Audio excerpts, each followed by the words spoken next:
Bismillahirrahmanirrahim. Assalamualaikum warahmatullahi wabarakatuh.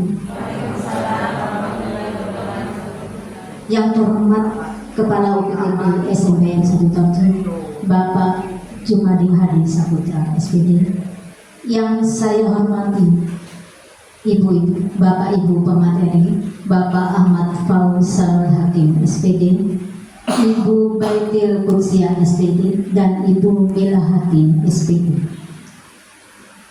Yang saya hormati Bapak Ibu Guru UPTD SMPN 1 Tarjo.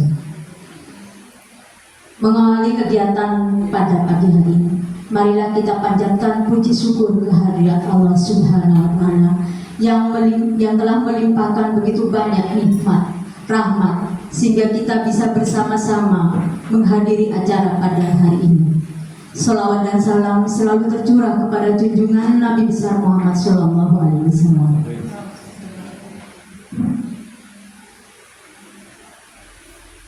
Tak lupa saya sampaikan ucapan terima kasih yang sedalam-dalamnya kepada Bapak Ibu yang hadir pada hari ini.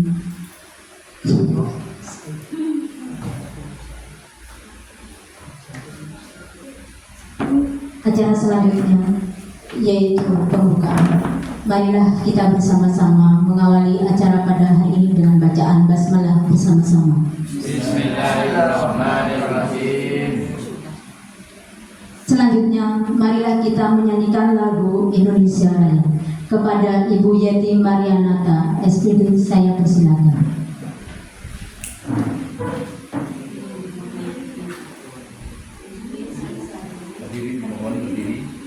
Hadirin dimohon berdiri.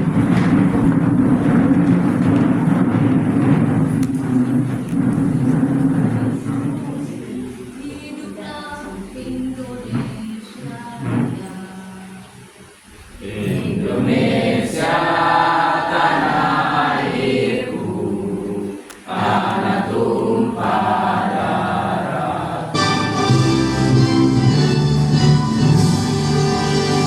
Indonesia tanah airku, tanah tumpah darah.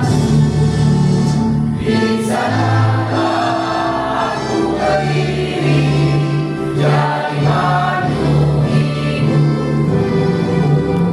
Indonesia bangsaku, bangsa dan tanah airku. Marilah kita berseru, Indonesia bersatu.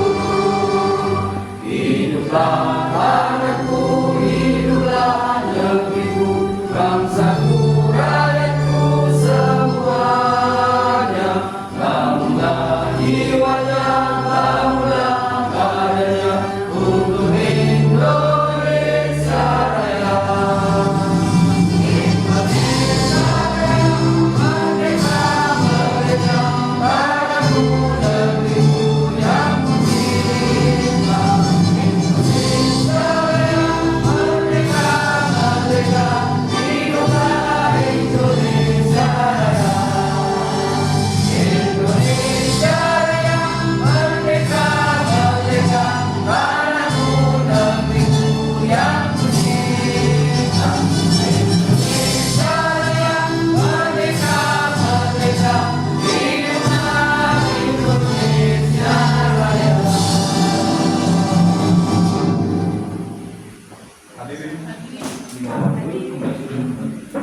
Hadirin dimohon duduk kembali. Terima kasih.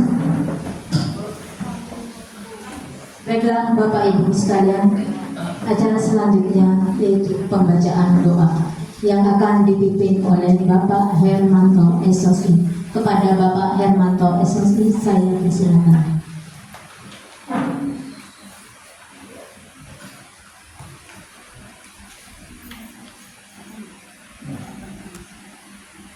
Assalamualaikum warahmatullahi wabarakatuh.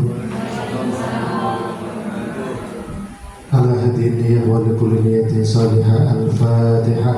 A'udzu billahi minasyaitonir rajim. Bismillahirrahmanirrahim. Alhamdulillahirabbil alamin arrahmanir rahim maliki yaumiddin. إياك نعبد وإياك نستعين اهدنا الصراط المستقيم صراط الذين أنعمت عليهم غير المغضوب عليهم ولا الضالين آمين. بسم الله الرحمن الرحيم. الحمد لله رب العالمين حمدا كثيرا طيبا مباركا على كل حال حمدا يوفي نعمه ويكافئ مزيدا. يا ربنا لك الحمد كما ينبغي لجلال وعظيم سلطانك يا الله. اللهم صل على سيدنا محمد الفاتح لما أغلق والخاتم لما سبق ناصر الحق بالحق والهدي إلى صراطك المستقيم وعلى آله حق قدره ومقدار العظيم. اللهم اجعل جمعنا هذا جمعا مباركا مرحوما وتفرقنا من بعده تفرقا مباركا معصوما ولا تجعل بيننا ولا معنا شقيا ولا محروما. وصل على سيدنا محمد وعلى اله وصحبه وسلم. ربنا اتنا في الدنيا حسنه وفي الاخره حسنه وقنا عذاب النار وقنا عذاب النار وقنا عذاب النار والحمد لله رب العالمين. الفاتحه. أعوذ بالله من الشيطان الرجيم. بسم الله الرحمن الرحيم. الحمد لله رب العالمين الرحمن الرحيم مالك يوم الدين. إياك نعبد وإياك نستعين اهدنا الصراط المستقيم صراط الذين أنعمت عليهم غير المغضوب عليهم ولا الضالين آمين. السلام عليكم ورحمة الله وبركاته.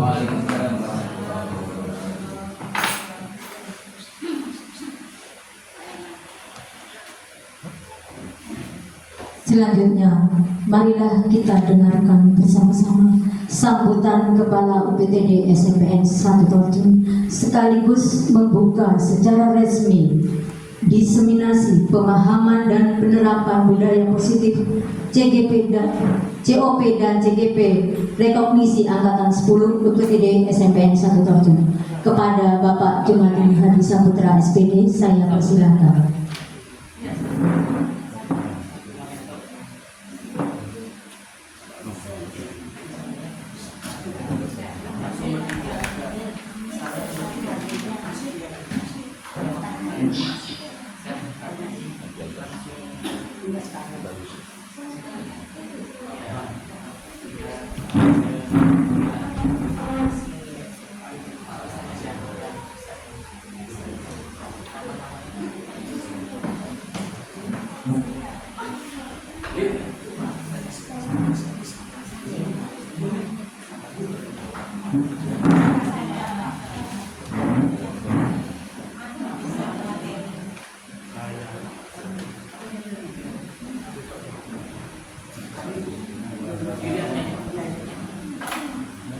Bismillahirrahmanirrahim. Assalamualaikum warahmatullahi wabarakatuh. Alhamdulillah, bersyukurillah kita masih diberi kesempatan oleh Allah SWT sehingga kita masih bisa berkumpul di tempat yang insya Allah penuh berkah ini dengan keadaan sehat walafiat. Itu semua karena berkat Allah SWT. Salawat serta salam marilah selalu kita aturkan kepada Nabi kita, Nabi besar Nabi Muhammad SAW yang nantinya kita harapkan dan kita idam-idamkan akan bertemu dengan beliau di hari akhir nantinya. Amin amin Allahumma amin. Yang kita hormati pemateri Ibu Milahatin Ari SPD, Bapak Ahmad Fausanul Hakim SPD MPD, dan Ibu Baitil Qudsiyah SPD MPD. Yang saya hormati Ibu Bapak Guru UPTD SMPN 1 Torjun. Pada kesempatan kali ini merupakan kegiatan yang penuh bermanfaat. Kenapa kegiatan penuh bermanfaat? Karena ketiga pemateri ini akan mengimbaskan hal-hal yang telah didapat oleh mereka mengenai guru penggerak dan yang lainnya nanti. Ini sangat bermanfaat bagi kita, kepada khususnya guru di SMPN 1 Torjun. Ibu Bapak yang saya hormati, kegiatan ini memang sangat membosankan bagi yang tidak ingin mengupdate informasi yang berhubungan dengan kependidikan. Namun kegiatan ini sangat diharapkan bagi ibu bapak guru yang ingin selalu mengupdate ilmu pengetahuannya. Dan ini adalah kesempatan kita, tidak perlu jauh-jauh, tidak perlu mengikuti Zoom, tidak perlu membayar. Kita sudah diberikan informasi mengenai ilmu pendidikan yang terbaru. Jadi saya berharap selaku kepala sekolah di sini, ibu dan bapak benar-benar mengikuti apa yang nantinya diinformasikan oleh ketiga pemateri ini. Dan saya juga berharap kepada ketiga pemateri yang ada di samping saya ini agar tidak bosan memberikan materinya, tidak hanya pada saat diseminasi ini, namun di luar diseminasi nantinya saya berharap bisa memberikan ilmunya, sehingga kita semua yang ada di SMPN 1 Torjun ini bisa mengetahui hal-hal yang baru tentang ilmu pendidikan. Ibu bapak yang saya hormati, ada istilah begini, bukan istilah ya, tapi omongan seperti ini di luar. Kita cari pemateri jauh, sedangkan pemateri yang di dekat tidak digunakan.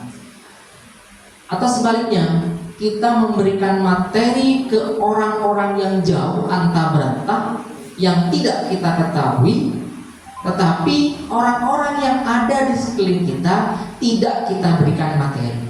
Jadi saya berharap kepada ketiga ibu bapak materi di samping saya ini atau di depan ibu dan bapak ini memberikan ilmunya tidak hanya di diseminasi ini saja, tetapi di luar diseminasi saya berharap ibu bapak memberikan ilmunya sehingga SMPN 1 Torjun bisa mengetahui lebih dulu tentang ilmu pendidikan yang terupdate. Jadi itu saja pengantar saya yang berupa harapan, ya, harapan agar nantinya kita lebih maju daripada sekolah yang lain. Terima kasih. Sebelum saya akhiri, karena tadi moderator menyampaikan bahwa selain saya memberikan sambutan juga membuka kegiatan ini. Oleh karena itu, kegiatan ini saya buka dengan bacaan basmalah bersama-sama. Bismillahirrahmanirrahim. Assalamualaikum warahmatullahi wabarakatuh.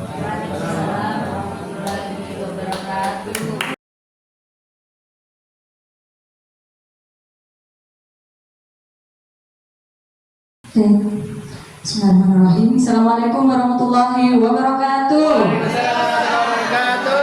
Selamat siang Bapak Ibu semuanya. Yang terhormat Bapak Kepala Sekolah yang saat ini mungkin sedang kesibuk ada kegiatan. Yang saya hormati Bapak Ibu Wakil Kepala Sekolah yang mewakili, dan yang saya hormati rekan-rekan Bapak Ibu guru dan ada staf tata usaha juga. Selamat siang semuanya. Pertama saya sampaikan terima kasih yang sebesar-besarnya sudah meluangkan waktu untuk mengikuti diseminasi kami di sini. Sebelumnya mungkin saya meskipun sudah kita kenal semuanya, perkenalan diri dulu sebentar. Oke, Baik, saya di sini untuk mendiseminasikan aksi nyata 1.4. Judulnya adalah budaya positif. Ada yang kenal dengan sekolah ini? Kayaknya kenal ya. Ini adalah rumah kita ya Bapak Ibu, UPTD SMPN 1 Torjun. Tepuk tangan dong buat sekolah kita. Iya, saya adalah TGP Rekognisi Angkatan 10 Bapak Ibu. Jadi kalau Bu Mila ini TGP, saya pun juga TGP, tapi jalurnya berbeda. Saya dengan Pak Fauzan nih di jalur rekognisi gitu. Mungkin tugasnya tidak seberat Bu Mila ya. Bu Mila saya sangat apresiasi ya, tadi pemaparannya sangat lugas, jelas ya. Saya rasa sudah pemaparannya langsung tepat sasaran semua. Baik, Ini aksi nyata modul 1T4 budaya positif. Kenapa saya di sini menyertakan gambar saya seperti ini menunjukkan salah satu kelas yang saya ampu, di mana saya mengajar di bahasa Inggris di kelas ini. Saya suka sekali melihat senyum anak-anak ini, sepertinya tergambar sekolah yang mereka belajar dengan senang dan bahagia tanpa tekanan gitu ya. Dan itu harapan kita semua. Kita mengajar sesuatu bukan memaksakan ilmu untuk masuk mereka ke dalam pikiran mereka, tapi mereka mengajar dengan senang dan bahagia sehingga bisa menerima mereka itu dengan senang dan bahagia pula. Harapan kita ya Bapak Ibu ya. Baik, sebelum ke sini saya ke sini dulu Bapak Ibu ya. Yang akan saya diseminasikan di sini adalah tentang 5 posisi kontrol guru. 5 posisi kontrol guru. Yang benar Pak Muhlis bilangnya 5 posisi kontrol guru. Namun sebelumnya saya kok merasakan getaran-getaran sinyal yang juga agak melemah gitu. Kita kuatkan dulu sinyalnya Bapak Ibu ya. Boleh saya minta semangatnya? Boleh. Jadi saya kalau bilang semangat pagi, Bapak Ibu jawabnya pagi, pagi, pagi sambil mengepalkan tangan 3 kali ya Bapak Ibu ya, bisa? Belum Pak. Semangat sekali Pak Manau gercok. Baik, bisa kita mulai Bapak Ibu? Semangat pagi, pagi, pagi, pagi. Tepuk tangan untuk kita semua. Terima kasih. Loh, memang siang Bu, tapi semangat pagi itu kan lebih auranya kuat. Bukan saya salah nyebut Bu, memang saya sengaja nyebutnya pagi. Karena orang pagi itu kan aktivitasnya semangatnya masih sedang hangat-hangatnya gitu Bu. Ya betul. Oke, terima kasih. Saya lanjutkan Bapak Ibu ya. Oke. Jadi seperti yang saya sebutkan tadi, sebetulnya ini masih ada kaitan dengan apa yang disampaikan oleh Bu Mila, ya. Dan tadi posisi kontrol ada sedikit yang disampaikan Bu Mila. Di sini saya akan lebih fokus lagi di 5 posisi kontrol guru. Nah, dari mana istilah 5 posisi kontrol guru itu? Itu ada asal muasalnya Bapak Ibu. Dari guru penggerak. Asal muasalnya dari guru penggerak yang mengadopsi dari ilmuwan yang bernama Diane Gossen. Nah, namanya Diane Gossen ini sorry Bapak Ibu ya tergabung. Kalau Restitution Restructuring School 1998-nya itu adalah judul bukunya, di mana di dalamnya beliau ini menjabarkan tentang 5 posisi kontrol guru. Seperti apa 5 posisi kontrol guru itu? Memang sebelumnya kalau kita belum mengkaji, mungkin kita belum masih berangan-angan seperti apa sih 5 posisi kontrol guru. Setelah kita bahas, ternyata 5 posisi kontrol guru itu terjadi di keseharian kita Bapak Ibu. Kita buktikan saja ya Bapak Ibu ya. Oke. Yang pertama, posisi kontrol menghukum. Nah, posisi kontrol menghukum itu seperti apa? Jadi saya tidak mencontohkan Bapak Ibu, saya mencontohkan diri saya sendiri ya Bapak Ibu ya. Saya adalah guru yang senantiasa selalu mau belajar, mau memperbaiki kesalahan, mau beralih dari yang kurang baik menjadi lebih baik. Sampai kapan ya? Pokoknya tidak ada batasnya, belajar dan terus belajar. Kalau kemarin masih gagal, hari ini coba lagi. Besoknya siapa tahu berhasil gitu. Yang pertama itu posisi kontrol menghukum. Posisi kontrol menghukum ini bisa membuat murid merasa ingin memberontak dan menyalahkan dirinya sendiri, merasa gagal, marah dan mendendam atau bersifat agresif. Ini adalah akibat yang akan ditimbulkan, konsekuensi logis yang akan ditimbulkan ketika kita memposisikan diri kita sebagai penghukum. Jadi ada ciri-cirinya sebetulnya Bapak Ibu. Kalau guru sebagai penghukum ini biasanya menggunakan ekspresi dan gestur yang kurang ramah anak. Contoh misalnya, saya sendiri nih, saya misalnya melihat anak terlambat atau tidak mengerjakan tugas, saya kemudian memanggil dengan nada suara tinggi. Sudah dari manggil nama siswa saja sudah kurang enak, kurang ramah gitu menyapanya. Terbelalak. Ya, kemudian yang kedua membelalak atau melotot, ya Bapak Ibu ya. Sudah nadanya tinggi, matanya melotot, nuding-nuding pakai jari lagi. Nah, sehingga anak-anak itu betul dengan ekspresi muka yang mungkin kurang enak dilihat.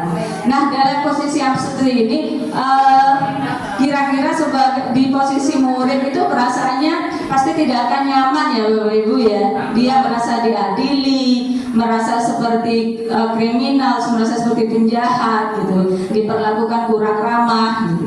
Nah, konsekuensinya yang mungkin konsekuensi logis yang mungkin timbul dari ketika kita memposisikan diri kita sebagai penghukum ini, anak bisa jadi mempunyai perasaan dendam ya Bapak Ibu ya. Ada siswa yang dendam sama gurunya.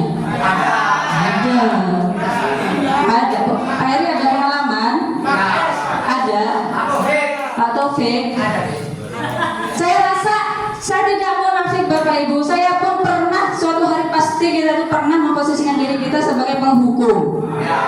Pernah sebelum ini saya memposisikan siswa menghukum siswa sehingga siswa itu merasa kalau ketemu saya itu pandangannya sudah gak enak gitu ya. Nah dari sini kita kenapa Bulfa? Nah ikut ujian praktek jadi emosi ya, bolak-balik mungkin wali kelasnya ada hadir ya. Sedikit banyak sisi kemanusiaan kita muncul, kita menjadi marah. Apakah itu salah? Itu tidak disalahkan Bapak Ibu, normal manusiawi karena kita ini adalah manusia. Yang tidak normal ketika kita membiasakan diri sebagai posisi penghukum selalu sehingga kita kesannya ke anak-anak guru yang suka menghukum itu loh. Jangan ya Bapak Ibu kita dikenal sebagai oleh siswa sebagai guru yang suka menghukum.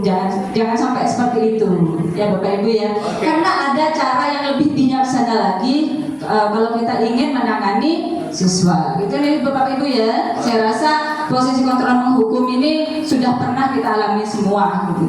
Kemudian posisi kontrol membuat rasa bersalah. Nah, apa bedanya penghukum dengan membuat rasa bersalah? Nah, kalau di penghukum tadi itu nada suaranya tinggi, dia melotot, menudingkan jarinya, mengkerutkan dahinya dan segala macam.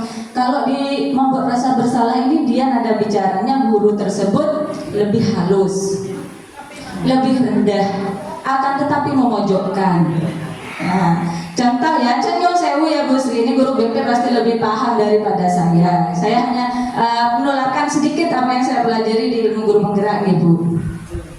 Dengan nada yang melemah, seakan-akan merayu, dia itu mengatakan, contohnya seperti ini. Kamu ini gimana sih nak? Kan sudah berkali-kali Bu bilang, kok suka sekali ya buat gurunya kecewa.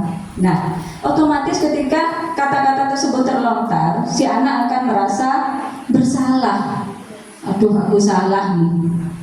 Secara psikologis, hal tersebut jika dilakukan terus-menerus maka akan mengganggu psikologis anak. Dia akan merasa menjadi manusia yang gagal, salah lagi, itu. Dan saya pun sebagai guru tidak memungkiri ya Bapak Ibu pernah pun merasa berada di posisi kontrol membuat rasa bersalah.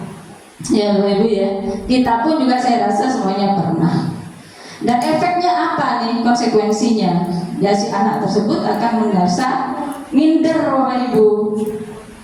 Iya, self kontrolnya dia merasa lemah gitu. Dia selalu disalahkan dan lain sebagainya. Nah, hal seperti ini kurang baik untuk tumbuh kembang pembentukan karakter siswa. Bapak Ibu ya. Kemudian ini posisi kontrol sebagai teman. Nah, ini yang banyak saya temukan nih Bapak Ibu ya.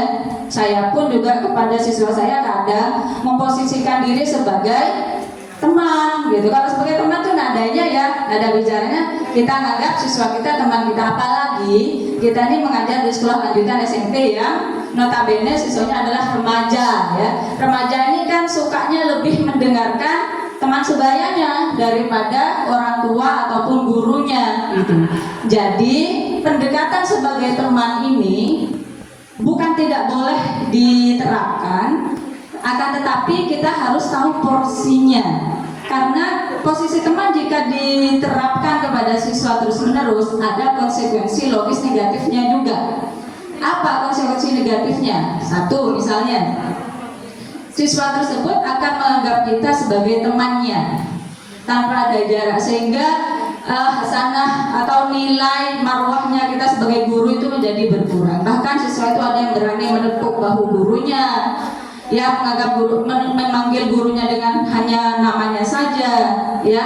Jangan sampai ya Bapak Ibu, meskipun kita memposisikan kita sebagai teman, akan tetapi mereka harus diberitahu batasan-batasannya. Kita itu menjadi teman mereka dengan tanda kutip ada batasannya, Bapak Ibu. Konsekuensi logis yang kedua ketika kita memposisikan diri sebagai teman kepada siswa kita itu adalah siswa tersebut hanya akan mengikuti atau hanya akan patuh kepada guru yang memperlakukan dirinya sebagai teman. Sedangkan kepada guru yang memperlakukannya sebagai penghukum, pemberasa bersalah, anak ini pasti akan menjauh. Meskipun si guru yang lain ini mengarahkan ke hal yang benar, anak itu tidak akan berkenan. Dia akan lebih memilih ke guru yang memperlakukan dirinya sebagai teman. Artinya dia patuh atau dia bersifat positif hanya kepada orang tertentu. Ini adalah konsekuensi logis negatifnya jika kita terus-menerus memperlakukan siswa kita itu sebagai teman. Oleh sebab itu, Bapak Ibu, posisi kontrol sebagai teman boleh, akan tetapi ada porsinya, ada batasannya yang harus kita jaga antara siswa dan guru. Baik, selanjutnya adalah posisi pemantau.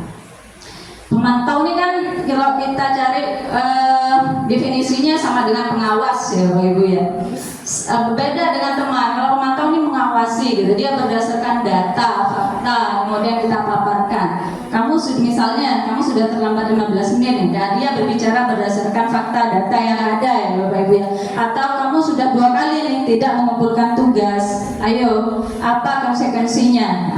Positifnya di posisi pemantau ini guru masih menawarkan siswa untuk menyadari apa konsekuensi yang harus dilakukan ketika dia melanggar atau berbuat suatu kesalahan, melakukan suatu pelanggaran, misalnya terlambat. Ayo, sesuai kesepakatan kelas, apa yang harus kamu lakukan ketika kamu terlambat? Saya harus tinggal di kelas selama waktu tadi saya terlambat, misalnya 15 menit terlambat, siswa tersebut harus tinggal di kelas 15 menit untuk membaca buku misalnya. Itu masih boleh ya Ibu ya.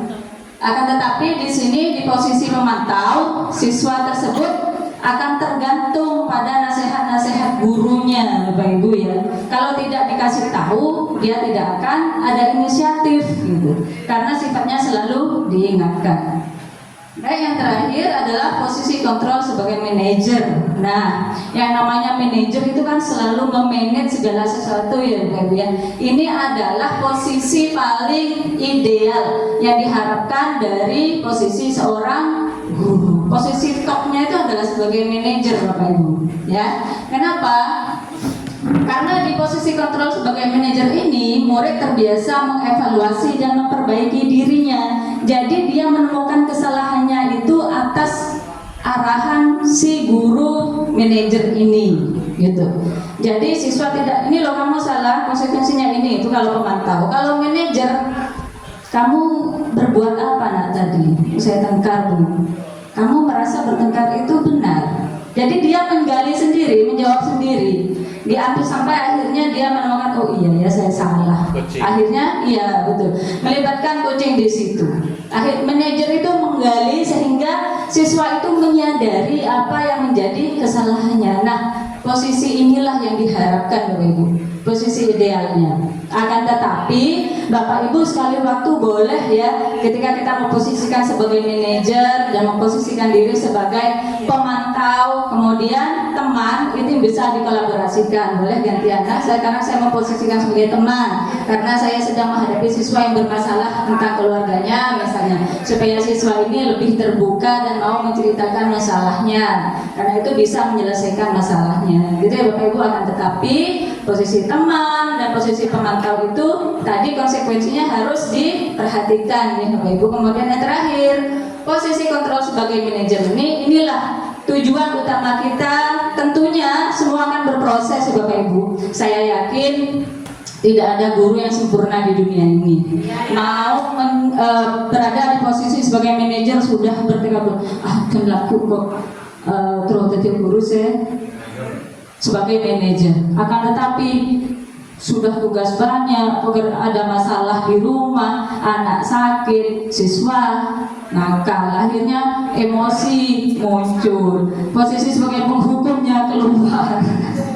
Nggak masalah, Bapak Ibu, itu normal manusiawi, akan tetapi kita harus bisa mengontrol diri kita, harus karena dengan adanya diseminasi ini kita jadi tahu, oh iya ya, saya tadi menghukum siswa, besok saya mau menghindari posisi menghukum lagi. Jadi beralih ke posisi yang lebih baik lagi. Baik, saya mohon maaf ke Bapak Ibu, saya di sini bukan menggurui sama seperti yang disampaikan Bu Mila tadi. Kita di sini sama-sama belajar, hanya menyampaikan, apalagi di sini sudah ada guru penggerak yang hebat yang sudah tahu materi ini sebelumnya. Jadi di sini anggap saja ini adalah sebagai penguatan ya Bapak Ibu ya. Yang lebihnya saya mohon maaf. Wabillahi taufiq wal hidayah. Assalamualaikum warahmatullahi wabarakatuh. Selanjutnya disampaikan oleh Bapak Fauzan.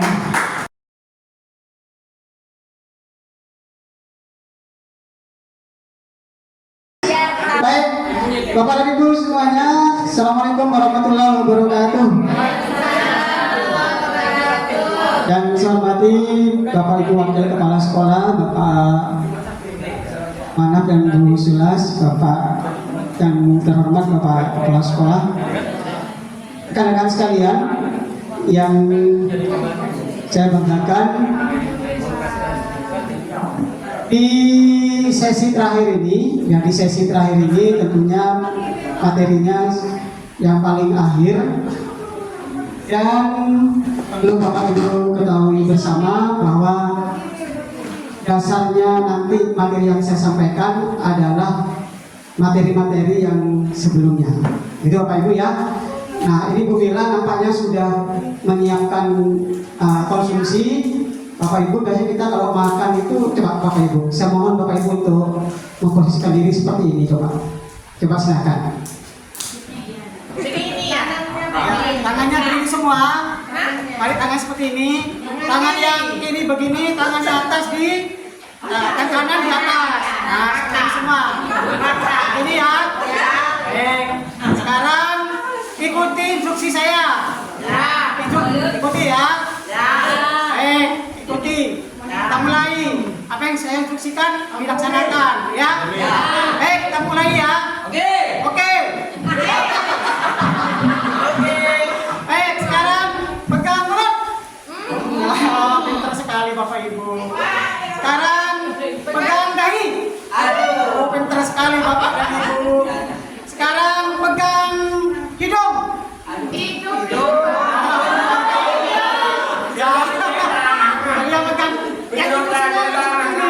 Jadi ikuti yang saya tunjuk ini. Jadi yang pegang hidung berarti itu yang benar. Kalau yang pegang begini, gitu ya. Baik. Sekarang terakhir, pegang dahi.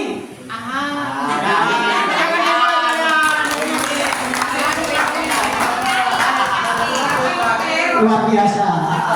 Konsumsi sambil diberikan Bu Mila. Bapak dan Ibu, di sini kita sama seperti Bu Mila dan Bu Baitil. Jadi saya di sini tugasnya diseminasi pemahaman penerapan budaya positif. Yang kebetulan di sini saya sebagai CGP rekognisi yang pangkat 10, sama seperti Bu Mila teman saya di rekognisinya. Ini kalau Bu Mila ada fasilitator reguler, kalau saya adalah fasilitator komando. Nah ini Pak Sunardi SPDPD sebagai fasilitator komando saya. Ya. Kemudian tadi sudah disampaikan panjang lebar oleh Bu Mila dan Bu Baitil, maka tidak tibalah pada ujung pembahasan kita, penerapan semuanya. Saya kira kita berada pada yang disebut dengan restitusi. Jadi kita masuk ke sini Bapak dan Ibu. Oke.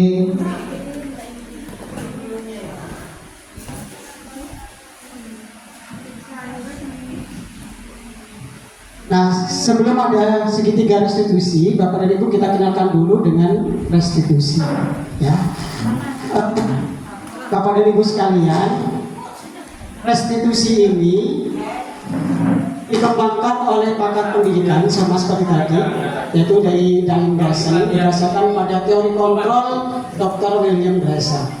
Jadi ini yang mengembangkan. Bapak Ibu tadi sudah mempelajari tentang keyakinan kelas, bahkan keyakinan sekolah yang dijelaskan Bu Mila. Kemudian tadi sudah dipahami juga tentang teori kontrol.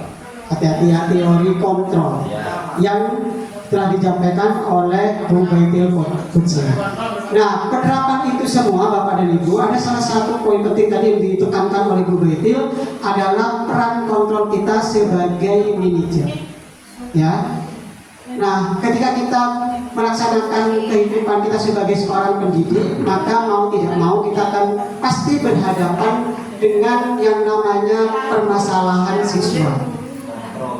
Yang itu kadang melanggar suatu keyakinan. Ya, kenapa kok bukan peraturan? Kenapa kok keyakinan? Tadi sudah disampaikan oleh Bu Mila. Ya, jadi ini tadi semua akan kita terapkan, dan saya akhir-akhir ini menjadi wali kelas. Restitusi ini bukan saya terapkan hanya pada guru, pada murid saja.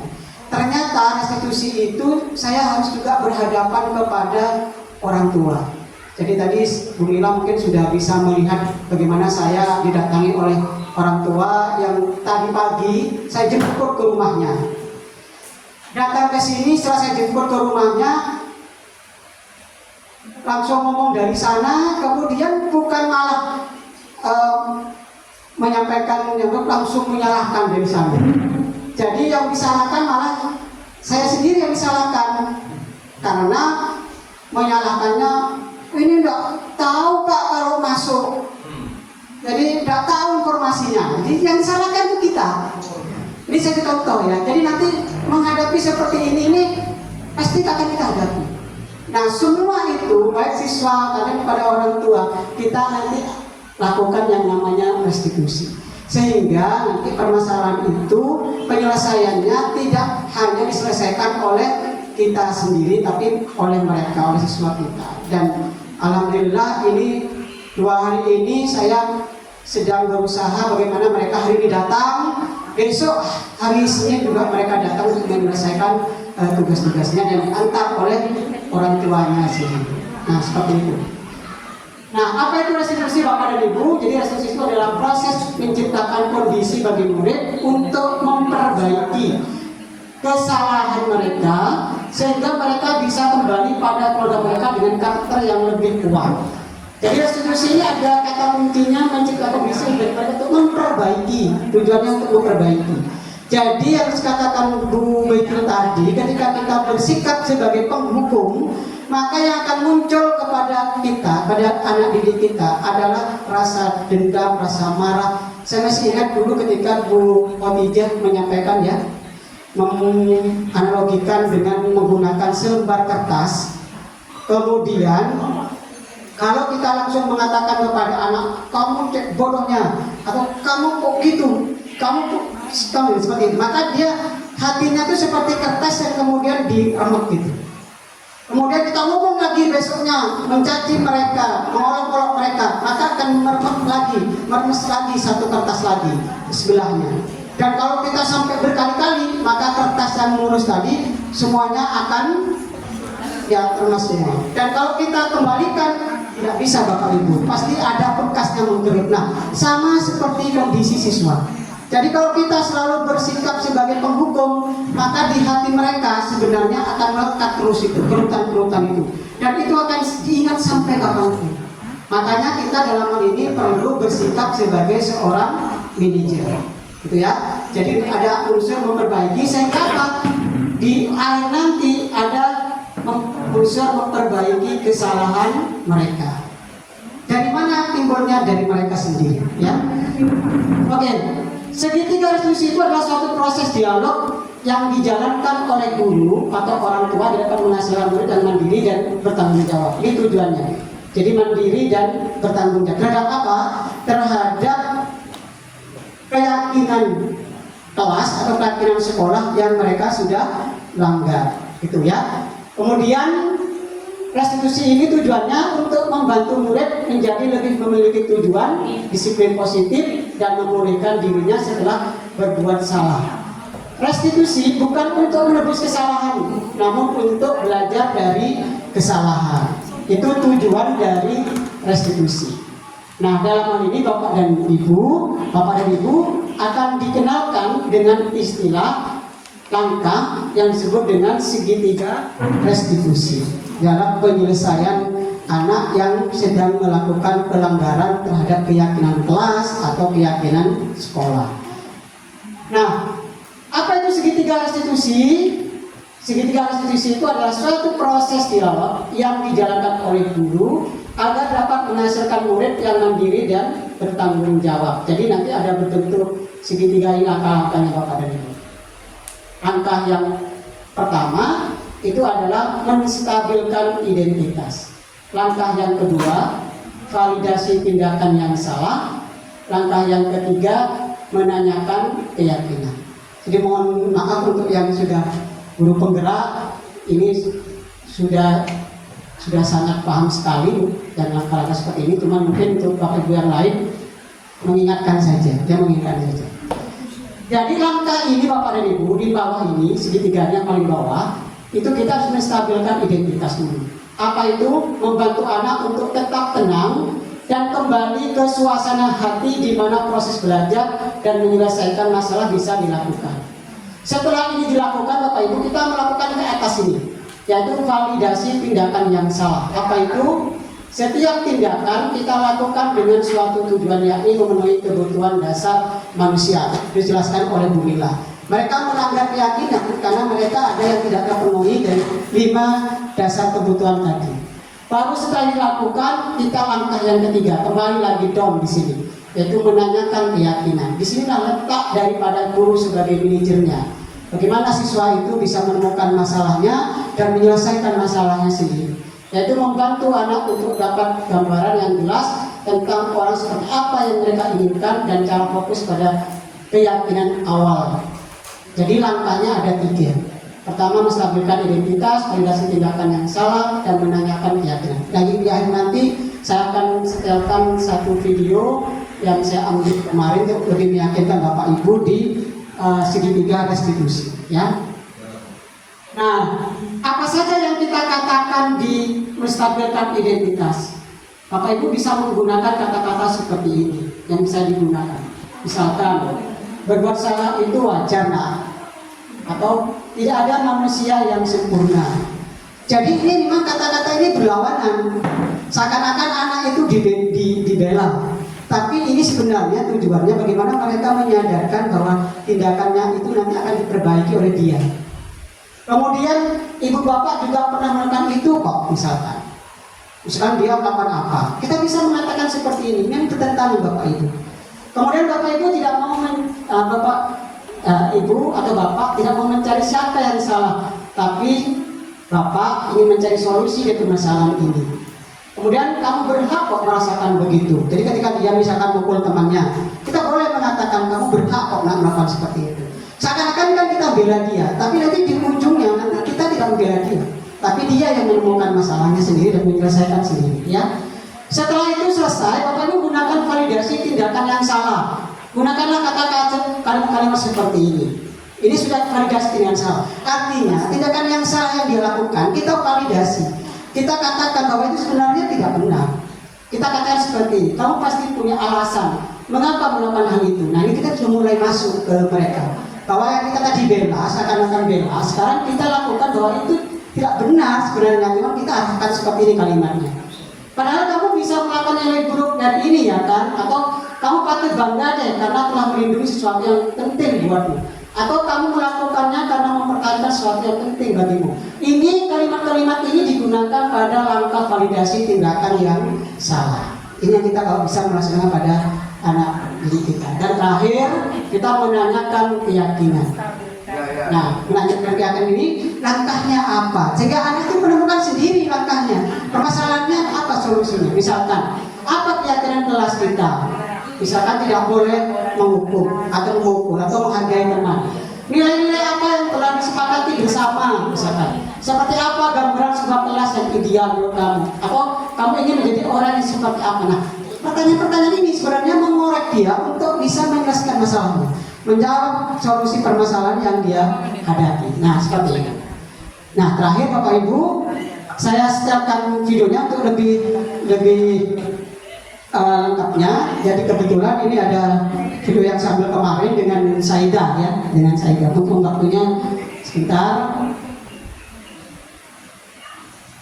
Assalamualaikum warahmatullahi wabarakatuh. Waalaikumsalam warahmatullahi wabarakatuh. Yang terhormat Bapak, Ibu guru, rekan-rekan semuanya yang ada di dalam ruangan ini. Terima kasih sudah hadiri kegiatan TGP.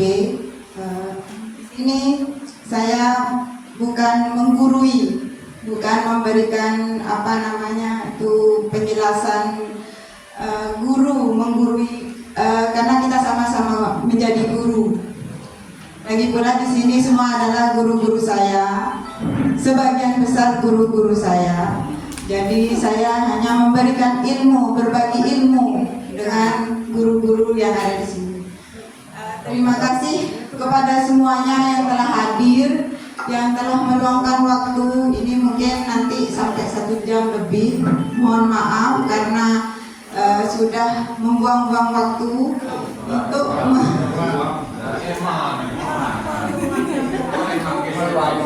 menghadiri acara ini ya.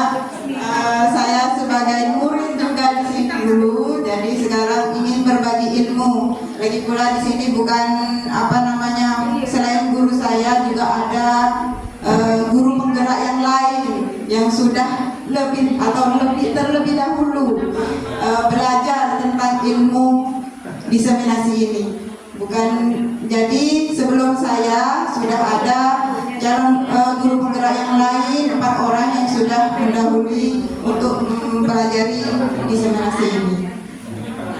Selain juga ada guru penggerak, ada pengajar praktik dan juga ditambah fasilitator. Jadi semuanya lengkap di sekolah ini. Mohon maaf, bukan menggurui tapi berbagi ilmu dengan semuanya. Baik, saya mulai ya.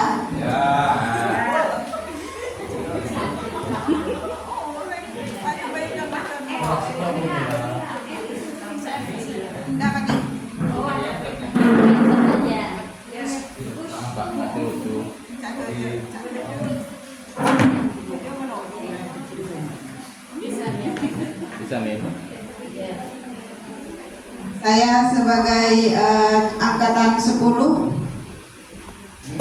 kelas 186B yang seperti yang Ibu katakan, Ibu fasilitator kami, angkatan 86B adalah angkatan yang tidak pernah sampai due date untuk mengumpulkan tugas-tugas, sehingga kita semangat 86 karena alhamdulillah masih muda-muda semua, kelahiran 80 ke atas, bukan 70 nggak ada.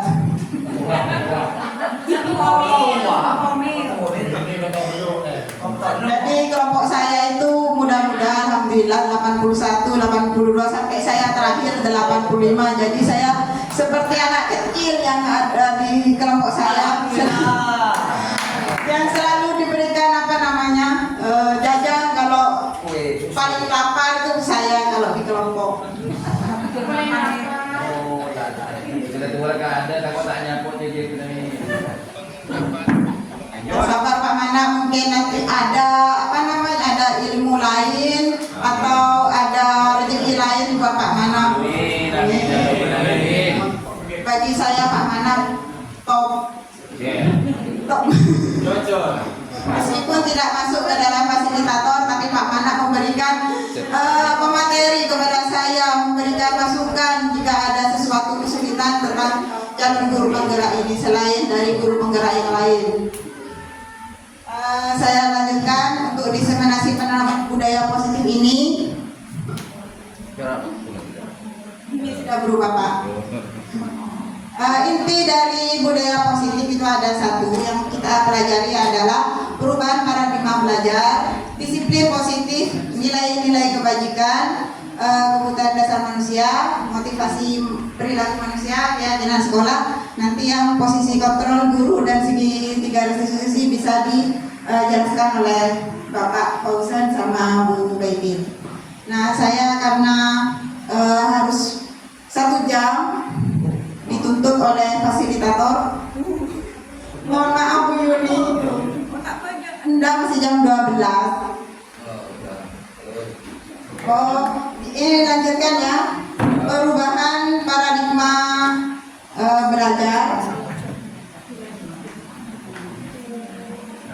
Perubahan paradigma belajar ini, pembelajaran dengan paradigma baru merupakan pembelajaran yang dirancang berdasarkan pembelajaran yang berdiferensiasi, karena kita sudah melaksanakan pembelajaran yang berdiferensiasi, yaitu sesuai dengan profil pelajar Pancasila. Kan di sekolah kita sudah melaksanakan profil pelajar Pancasila yang ada 6: beriman, bertakwa, berakhlak mulia, berkebinekaan global, mandiri, bergotong royong, bernalar kritis, dan kreatif.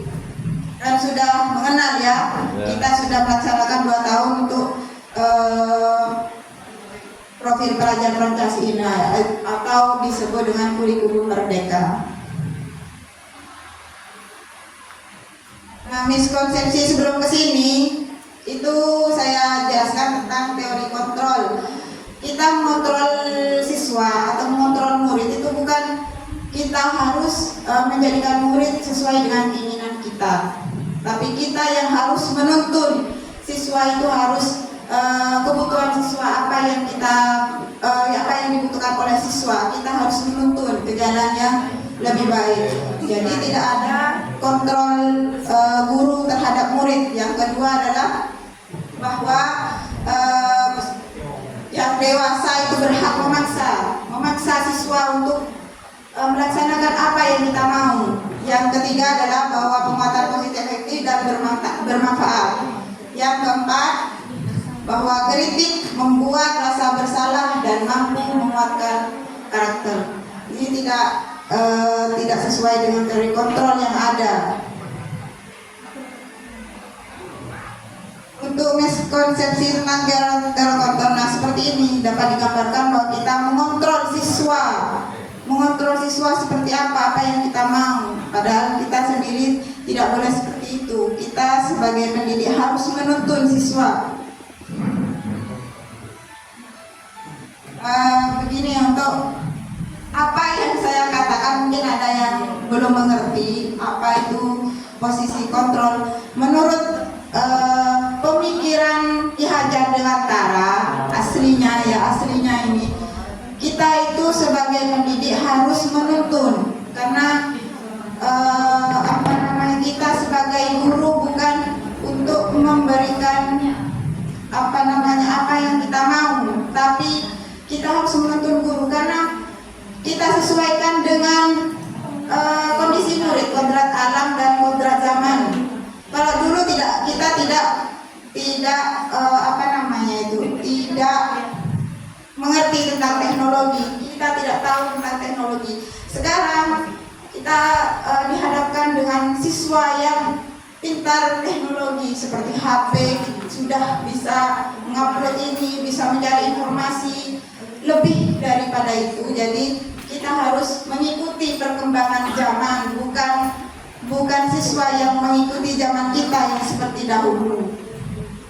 Jadi untuk guru jangan hanya menuntut siswa kamu harus begini, kan tidak boleh seperti itu. Kita harus tetap menuntut apa yang dibutuhkan siswa, seperti siswa senang belajar dengan alam, kita tuntun dengan alam.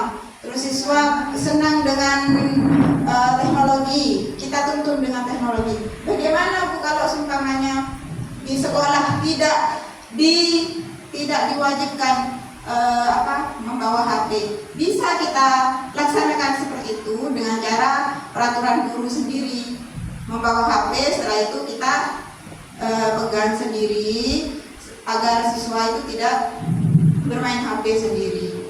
Jadi kita pegang, nanti kalau sudah ada pelajaran baru kita berikan. Itulah tuntutan kita sebagai guru yang mengikuti zaman daripada siswa.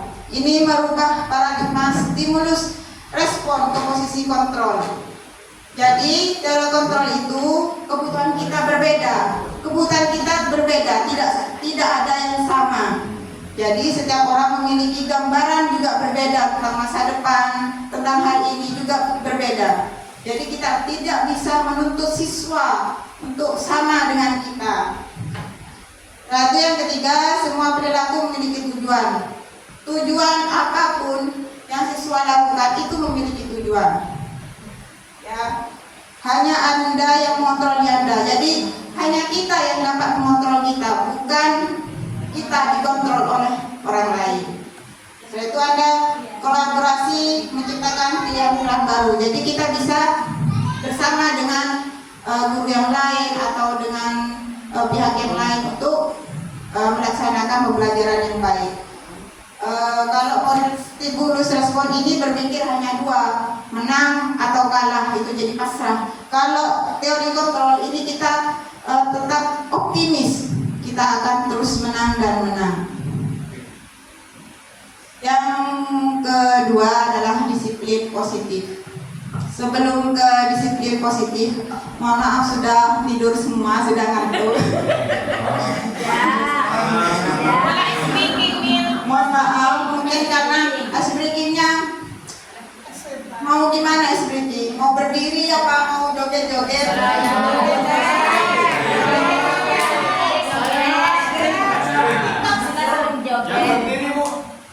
berdiri Pak. Ada yang lebih sepuh dari saya, jadi jangan dulu katanya. Mohon maaf karena sudah mengganggu tidurnya Bapak Ibu. Mohon maaf sekali lagi. Jadi disiplin positif ini. Jadi masuk ke disiplin positif. Belum saya masukkan ke materi ya, saya mau menjelaskan sesuatu tentang disiplin positif ini, yaitu tentang disiplin yang diterapkan kepada siswa. Sebelum kita menerapkan kepada siswa, kita harus sebagai pendidik menerapkan disiplin positif terlebih dahulu. Disiplin positif yang dilakukan bukan ingin mendapat penghargaan dari kepala sekolah, ingin mendapat pujian dari guru-guru lain, tapi disiplin positif kita sebagai pendidik itu adalah harus dari hati nurani kita untuk menjalankan disiplin positif kepada siswa. Menurut saya seperti itu. Karena saya lihat sekarang ini disiplin positif sudah menurun, jadi saya membuka kembali disiplin positif sebagai pendidik, sebagai guru.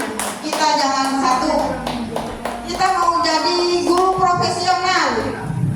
Profesional seperti apa? Bukan guru yang pintar, bukan guru yang bisa jam terbangnya aktif kemana-mana, bukan. Tapi guru yang profesional itu adalah guru yang bisa memberikan disiplin positif dan memberikan gambaran kepada siswa.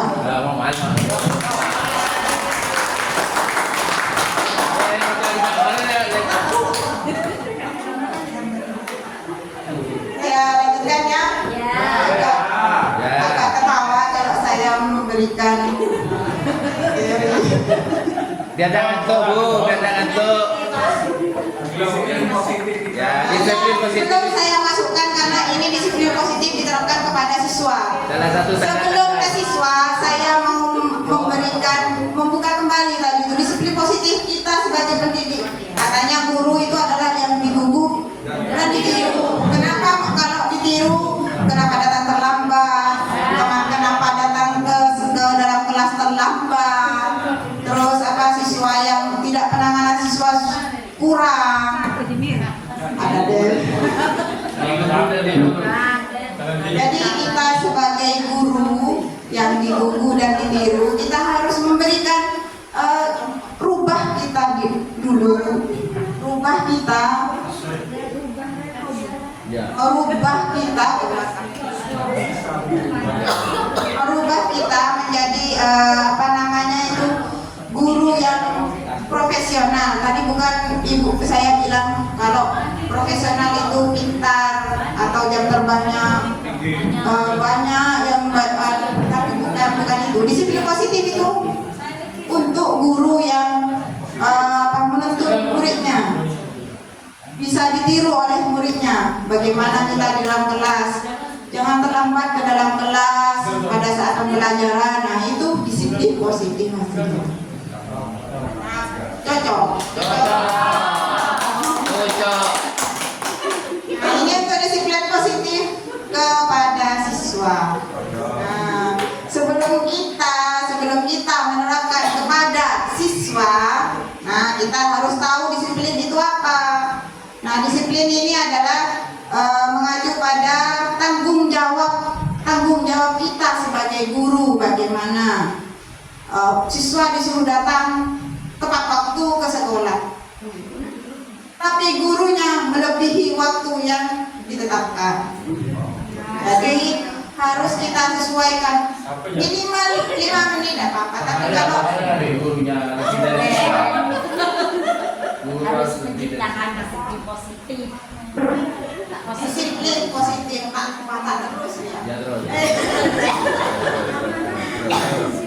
Begini, maksudnya begini ya. Saya bukan menggurui, saya tadi bilang saya bukan menggurui Bapak Manaf, saya bukan menggurui.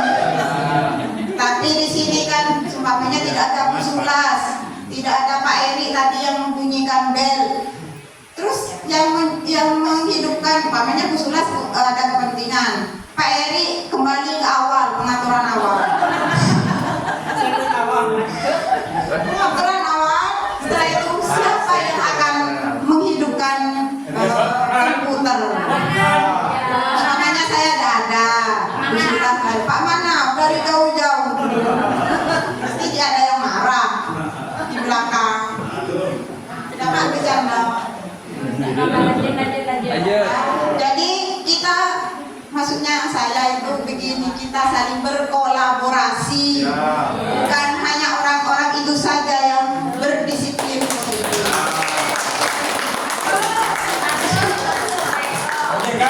Jadi kalau satu orang atau 2 orang yang bekerja di dalam sekolah itu kasihan capek sendiri. Jadi kalau seumpamanya ada Pusulas kerja apa, ada yang bisa saya bantu, karena saya merasa saya adalah muridnya, saya harus berbakti kepada guru. Itu maksud saya.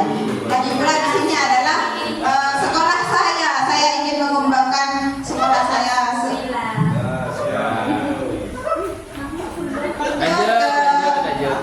Lanjut ke disiplin positif untuk memberdayakan siswa. Karena kita sudah banyak libur, jadi siswa itu terlena, banyak yang tidak masuk. Jadi para wali kelas harus tetap mengingatkan kepada siswa untuk disiplin positif, yaitu masuk secara berkala, secara terus menerus. Ini yang terakhir, yang ketiga. Makanya saya tadi membahas tentang disiplin positif kepada guru, bukan guru yang ASN atau GDT, bukan. Kita semua adalah sama. Yang tidak sama adalah SK-nya saja. Tepuk tangan.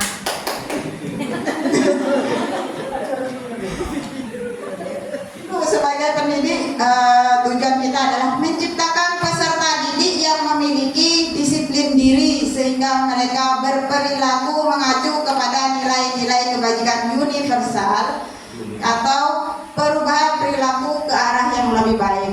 Jadi kalau bukan kita yang mendisiplinkan siswa menjadi yang lebih baik, siapa lagi? Orang tua saja di sini masih ada yang tidak memperhatikan siswa. Bagaimana kita menuntun siswa untuk menjadi lebih baik? Ya kita sendiri. Bukan kita menuntun siswa sampai ke rumah. Ayo tidur, ayo belajar, karena kita bukan orang tuanya, dan kita orang tua di sekolah. Lanjut. Maaf Bapak Ibu karena saya memberitahu. Dan ketiga, nilai-nilai kebajikan. Karena saya sendiri merasakan, karena saya sendiri jadi orang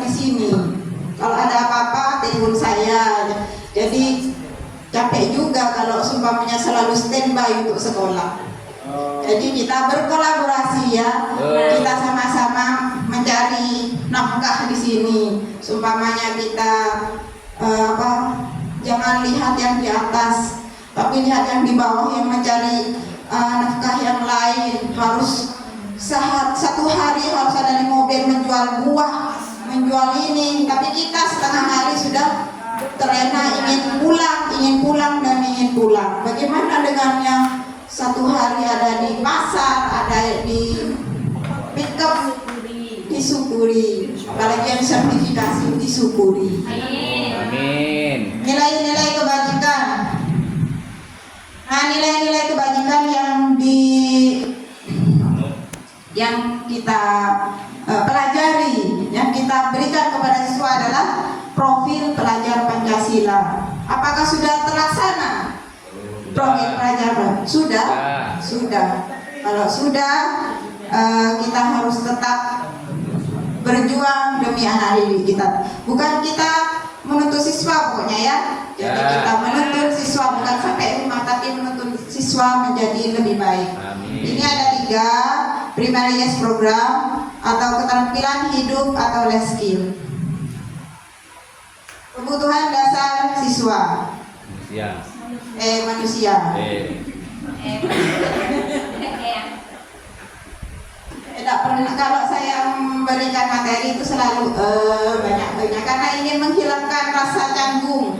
Apalagi di sini sudah banyak pakar-pakarnya, jadi banyak E-nya. Kebutuhan dasar manusia. Saya banyak punya. Kebutuhan dasar manusia itu apa yang kita butuhkan, bukan siswa saja, semua manusia. Ya, seluruh tindakan manusia memiliki tujuan tertentu, yaitu memiliki apa yang tujuan. Semua makhluk hidup memiliki tujuan. Nah, ada berapa? Ada 5. Yang pertama adalah bertahan hidup, kesehatan, rumah, pakaian, ini termasuk dengan sandang, pangan, papan. Yang kedua adalah kasih sayang dan merasa diterima. Semua orang, bukan siswa saja, ingin dikasih sayang, ingin dicintai, ingin diterima, ingin semua Kak. Meskipun kita melihat umpamanya Bu Sulas orangnya strong begini, tapi Bu Sulas itu ingin strong, ingin disayang, ingin disayang juga gitu. Seperti Bu Herlin sendirian, tapi ingin disayang juga, disayang oleh saya. Semuanya disayang saya. Jadi kita harus saling melengkapi. Kita adalah keluarga, semuanya adalah keluarga. Jadi ingin merasa diterima, jangan merasa di sini tidak diterima ya. Kita adalah keluarga dan tidak boleh mengasingkan diri. Kita itu adalah sama. Ya, tidak ada yang pintar, tidak ada yang semuanya sama. Saya juga merasa dulu sebelum ikut TGP karena tidak lulus 2 kali, itu merasa saya kan menangis terus, menangis. Ini kalau ingat menangis.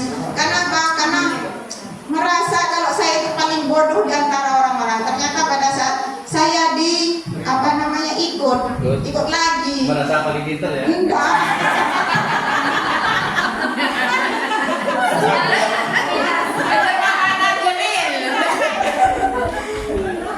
Kan kontradiksi. Ini bukan bukan diskriminasi ini, itu kelocok. Nah, saya dibantu oleh pada saat dibongkar itu rambut saya dibantu oleh Bu Yeti, dibantu oleh Pak Pausen, meluangkan waktu untuk saya. Pada saat saya mau uji pembelajaran. Nah, itu bagaimana saya akan saya bagaimana? Gimana ini katanya Pak Pausen? Ini tak siap sekali, itu bahasa Maduranya, tak siap sekali. Enggak Pak, saya jujur, saya tidak siap, saya ingin mundur, saya takut untuk masuk ke situ. Karena saya merasa rendah, saya tidak bisa apa-apa, tapi dikuatkan oleh Bu Yeti. Ayo kamu bisa, kamu bisa, tidak mungkin tidak bisa. Ternyata pada saat itu harus bisa. Senang dan harus senang, ya. Kalau namanya tidak ada Bu Yeti sama Pak Fauzan mungkin Ya. saya tak belajar bagaimana di depan kamera, bagaimana belajar untuk detiknya itu bagaimana 10 menit ya, tidak 10 menit. Bagaimana? Pada saat itu memang saya tuh bingung pada saat itu. Merasa bodoh karena merasa tidak sertifikasi sendirian. Menurut saya kan ada katanya katanya suami saya, ini maker sertifikasi, sedangkan saya DTT, bagaimana kelanjutan saya gitu.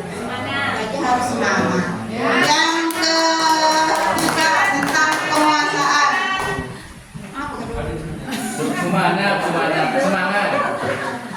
Penguasaan itu menjadi kompeten, menjadi terampil, diakui, didengarkan dan memiliki harga diri. Jadi kita mempunyai harga diri, jangan menginjak-injak harga diri.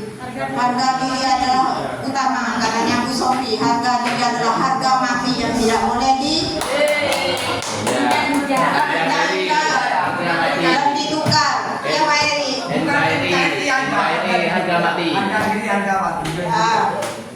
Sekarang tentang kebebasan, kemandirian, memiliki pilihan dan mampu menentukan arah hidup seseorang. Jadi kita memiliki kebebasan, jangan dikekang apa yang kita mau. Kita harus berusaha yang penting untuk menjadi lebih baik, bukan menjadi yang tidak baik.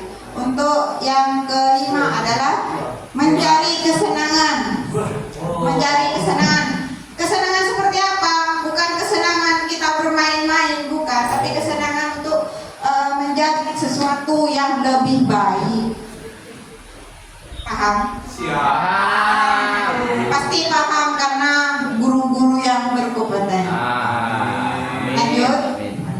Ini motivasi perilaku manusia. Motivasi perilaku manusia itu ada 3 hasilnya. Tapi saya pada saat tadi malam itu diganggu oleh anak saya, jadi saya hitung ini paling mana? Bapaknya anak. Dua-duanya Pak. Yang pertama adalah menghindari ketidaknyamanan atau hukuman. Yang kedua untuk mendapatkan imbalan penghargaan dari pihak lain. Yang ketiga menjadi orang yang mereka inginkan dan menghargai diri sendiri dengan nilai-nilai mereka yang mereka punya. Jadi motivasi perilaku manusia itu hindari ketidaknyamanan. Tapi aslinya kita itu melakukan sesuatu itu jangan mengharap imbalan, jangan mengharap pujian dari orang-orang, jangan. Tapi kita didasarkan dari hati. Jadi ingin dilihat, jangan untuk dilihat. Jadi kita harus Mulus. Tulus. bukan mulus. Ini ada motivasi perilaku, ada hukuman, ada konsekuensi, ada restitusi. Ini hukuman. Hukuman itu kalau ASN terlambat nggak ada hukumannya. Nggak ada. Kalau siswa selalu kalau kita tidak mengerti tentang, nanti dijelaskan oleh Bu Baidir sama Pak Fauzan, kita tidak tahu tentang segitiga restitusi dan posisi kontrol guru.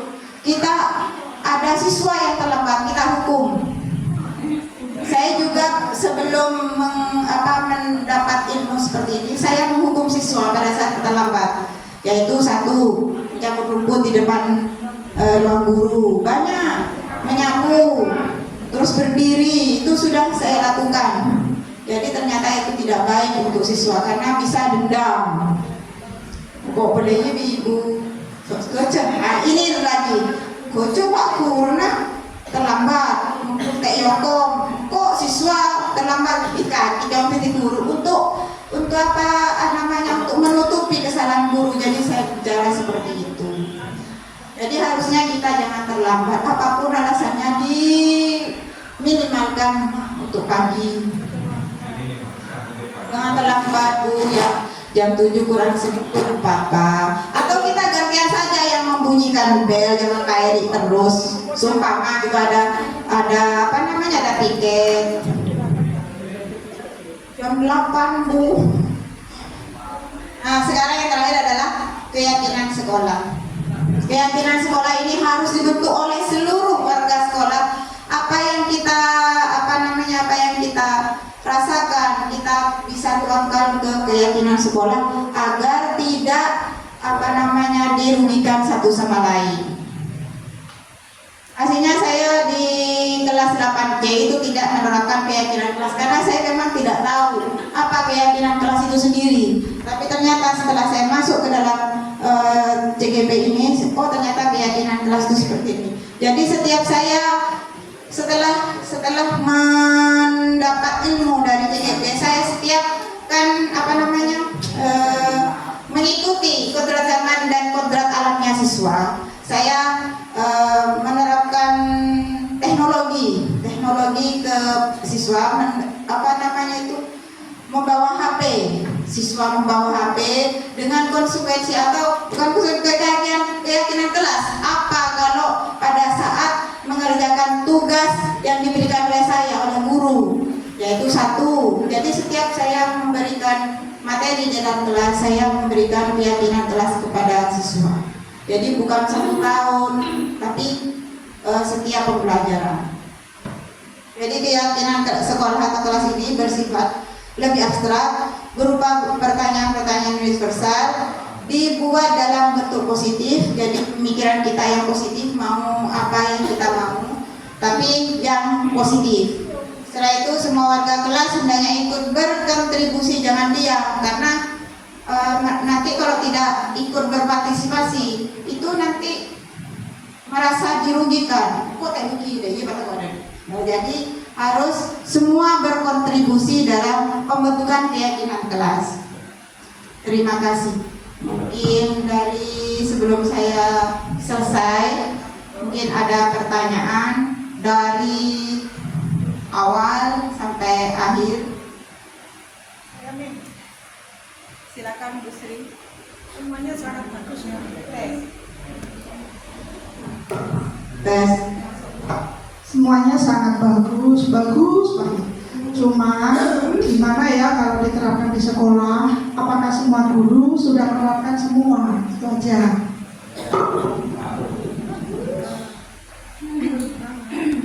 Terima kasih pertanyaan Bu Sri. Ya, makanya ada diseminasi ini Bu.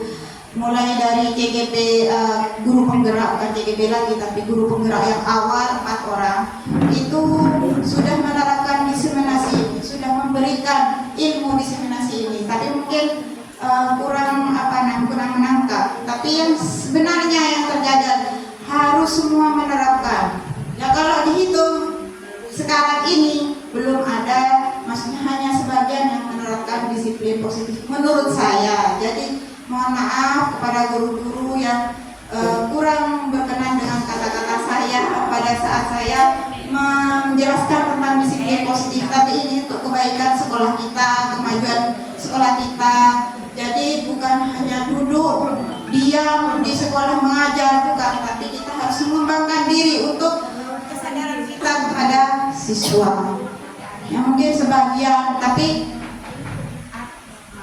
diseminasi ini mungkin kita bisa terbuka untuk mengikuti perkembangan zaman siswa. Ada pertanyaan lagi?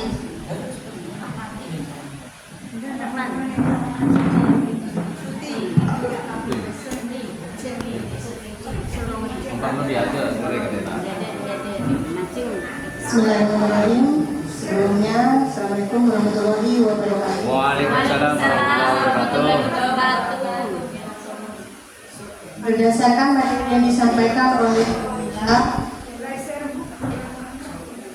ada satu pertanyaan dari saya, yaitu tentang disiplin positif dan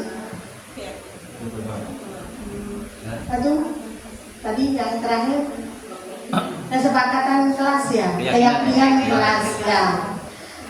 Bagaimana langkah merumuskan keyakinan kelas? Itu saja. Terima kasih. Assalamualaikum. Waalaikumsalam warahmatullahi wabarakatuh. Terima kasih Bu Sofi. Mungkin tahu angkatan depan, angkatan setelah ini mungkin kan ini sudah angkatan 11, mungkin nanti angkatan 12 sudah Bu Sofi akan melanjutkan.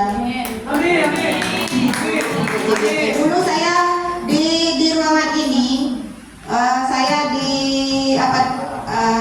Bu Tija yang bilang, semoga ayo Mila kita belajar bersama untuk calon guru penggerak berikutnya. Ternyata alhamdulillah saya masuk ke calon guru penggerak yang angkatan 10. Semoga saja mengikuti Ibu Sofiatun langkah-langkah untuk menerapkan keyakinan kelas.